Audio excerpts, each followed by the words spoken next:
यह लगभग 2000 साल पहले इज़राइल के गलील के एक शहर काना में एक विवाह समारोह की कहानी है। इस शादी का मुख्य पात्र शायद यीशु का रिश्तेदार था। यीशु और उसके चेलों को इस शादी में आमंत्रित किया गया था। हालांकि शादी में एक समस्या हुई जो अच्छी तरह से चल रही थी। मेजबान ने मेहमानों की संख्या का गलत अनुमान लगाया।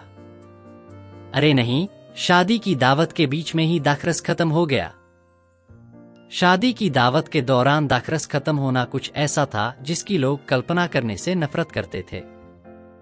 यह शादी की तैयारी करने वाले परिवारों के लिए विशेष रूप से सच था, क्योंकि अगर कोई मेहमानों को आमंत्रित करता है लेकिन पर्याप्त दाखरस नहीं है तो यह माना जाता है कि उसने समारोह को ठीक से तैयार नहीं किया है।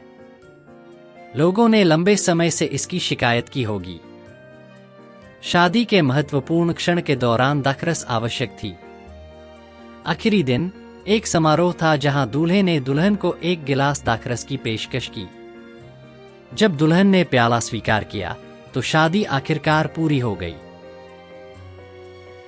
इसलिए जब भी शादी की बात होती थी तो गांव वाले दाखरस बनाने में काफी मेहनत करते थे। वे अंगूर चुनते थे, उन्हें रौंदते थे, एक कूटने वाले जगह में रस निचोड़ते थे और शादी के 7 दिनों के दौरान उपयोग करने के लिए पर्याप्त दाखरस तैयार करने के लिए इसे एक कनस्तर में इकट्ठा करते थे ताकि उन्हें दाखरस की कमी न हो। ऐसा लगता है कि यीशु की मां ने इस शादी में एक महत्वपूर्ण भूमिका निभाई। जब दाखरस समाप्त हो गया तो यीशु की मां यीशु के पास आई और बोली, हमारे पास दाखरस नहीं है। यीशु की मां ने सोचा कि अगर वह यीशु को यह बताएगी तो उन्हें कुछ मदद मिलेगी। लेकिन यीशु ने एक अलग उत्तर दिया, नारी, मेरा समय नहीं आया है। ऐसा लगता है जैसे यीशु की मां वह नहीं कर सकती जिसकी उसने उम्मीद की थी। जब मां ने यह सुना तो बिना किसी हिचकिचाहट के उसने उन लोगों से कहा जिन्होंने दावत तैयार करने में मदद की थी, जैसा यीशु ने तुमसे कहते हैं वैसा करो।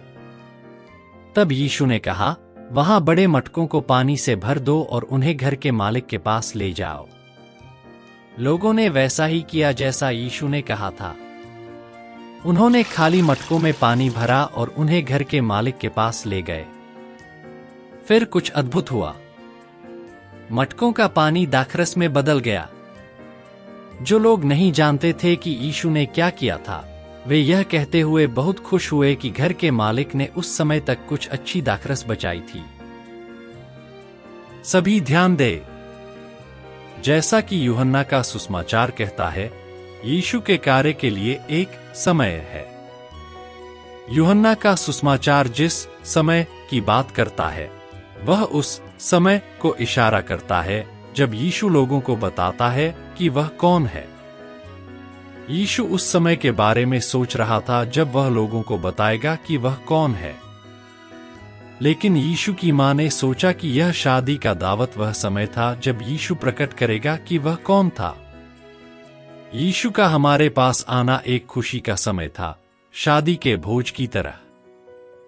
क्योंकि मां यीशु की क्षमता और हृदय को जानती थी, इसलिए उसने यीशु की योजना के अनुसार भी कदम बढ़ाया।